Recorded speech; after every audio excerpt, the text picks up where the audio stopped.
Hey, what's going on YouTube? It's me, Greek Wrath, and you're watching Balance on PC playing on Battlefield 3. We've got something special lined up for you guys. We're going to be doing comparison pictures or screenshots of Battlefield 3 sights and scopes and how they stack up against the Battlefield 4 sights and scopes. So we'll be showing you two sets of pictures. The first set will be from the hip on the Battlefield 3 scope, followed by the Battlefield 4 from the hip, and then it will go back to the aiming down the sight view of the scope on Battlefield 3, and then vice versa for Battlefield 4. This way you'll be able to see exactly what they've changed and tweaked, and maybe how the vision of it has actually changed. So let's get straight back into it. The first scope or sight, you want to call it, that you're seeing here is the M145. So this is the US version of the PKA, and it's a 3.4 times optics, and this is from the hip view, obviously. Now this is moving on to the Battlefield 4 variant. Exactly the same one, obviously, just rendered in Battlefield 4, and this is in the single player demo that we all got to see. So as you can see, it seems to be a bit more detail in it, a bit more textures, which is what we expect, bearing in mind this is going to be the next gen type of graphics we're going to be expecting straight out of the box. But other than that, not much change, and there really shouldn't be, because Battlefield 3 was quite accurate in how they did the sights and scopes. So it's nice just to see that they've tarted it all up and made it a bit more pretty. Now here's aiming down the sight view, and this was one of the main reasons why I personally think this sight was very underused in Battlefield 3. Notice how all the details in the crosshairs or in the scope view are black, they're dark. There's no way of changing that, so you can imagine when you're underground, or when you're in the metro when the lights have been shot out, or when you're in the subway part of it, it's going to be very difficult, or at least more difficult than other sites, to do them long range shots, because you're aiming black on black. You're aiming at dark features with a dark sight, its scope in the nighttime. It's not exactly ideal for low light conditions.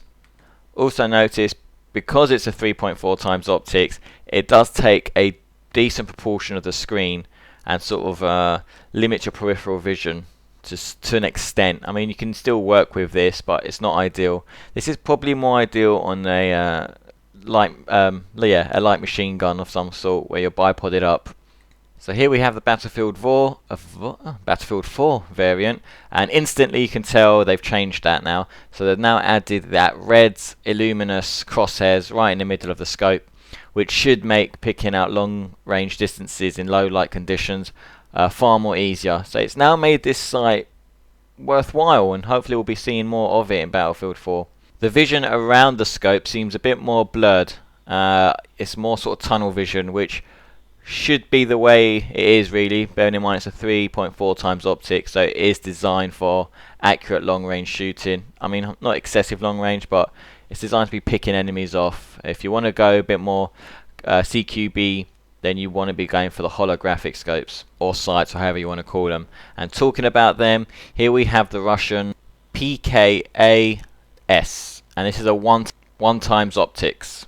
So obviously this is the view from the hip, and you can see it takes a large part of the screen up. It takes a lot of part of the screen real estate. And direct contrast, here we have the Battlefield 4 version, and you can see it's a lot smaller, a lot more compact. It's workable. I mean, if you just flick through them, there's a massive difference between how it looks on Battlefield 3 and Battlefield 4 in the sense of how much screen real estate it actually takes. So I'm glad they've made that improvement. And here's aiming down the sights in Battlefield 3, and again, notice it takes up a decent proportion of the real estate of the screen, and compared to the Battlefield 4 version, which you're now seeing, it's completely, they've reworked it, and I'm glad they have. So it's now more of a choice to pick between that or the American Holo. So it's nice to see that you can go for whichever one you want based on aesthetics, or based on the fact that this one is a 1 times optics and we're not too sure about the American Holo. I think there's about a half optic zoom on it.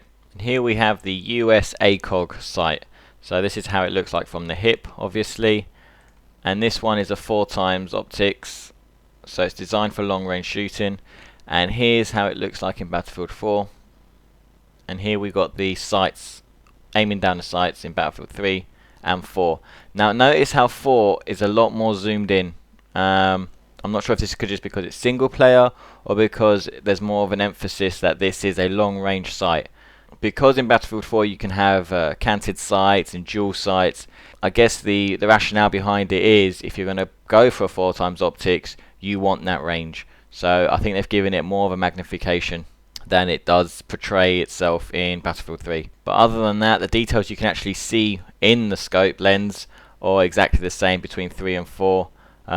Slight modifications really, but nothing too extreme.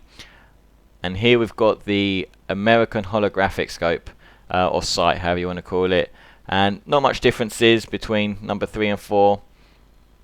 In fact, number 4 looks like, again, it zooms in about the same, if not a little bit less than Battlefield 3.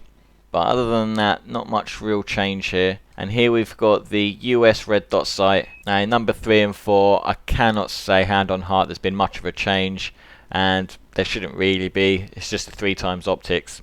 Sorry, 3x optics. It's just a red dot sight, so there can't be much change in that. And here we have the sniper 8x scope on the Battlefield 3. And we all know what that looks like and how it looks like compared to Battlefield 4 detail wise. Now it's not the best screenshot in the world, but there's not much real change in all fairness. And when we come to the scope view, I mean, we all know what Battlefield 3 looks like, we've all used it, and again not much real change in Battlefield 4. And here we have the iron sights and how they compare to the new ghost rings. The ghost rings are a add-on that you put onto your pistols, or I'm not sure if you can put them onto your main rifles, but we have seen it on the pistols. And all it really is, it's a bigger rear sight that's painted in a luminous paint, i.e. red, like it is in the demo, and it allows for quicker target acquisition in real life. It's nice to see. It's nice to see that feature. And it's going to be interesting to see how pistols actually, whether or not it's going to actually be a decent advantage or if it's just going to be for aesthetics. But here's is how they sort of compare to each other. And you can see, I mean, in Battlefield 4 it should technically be easier to acquire your target, and it should be quicker because you've got a bigger sight to work with. So it will really help us if you give us a subscribe and like us, and like I said, we'll bring in your whole host of Battlefield 4 stuff, GTA 5 stuff when them games eventually come out. So stay tuned, thank you and goodbye.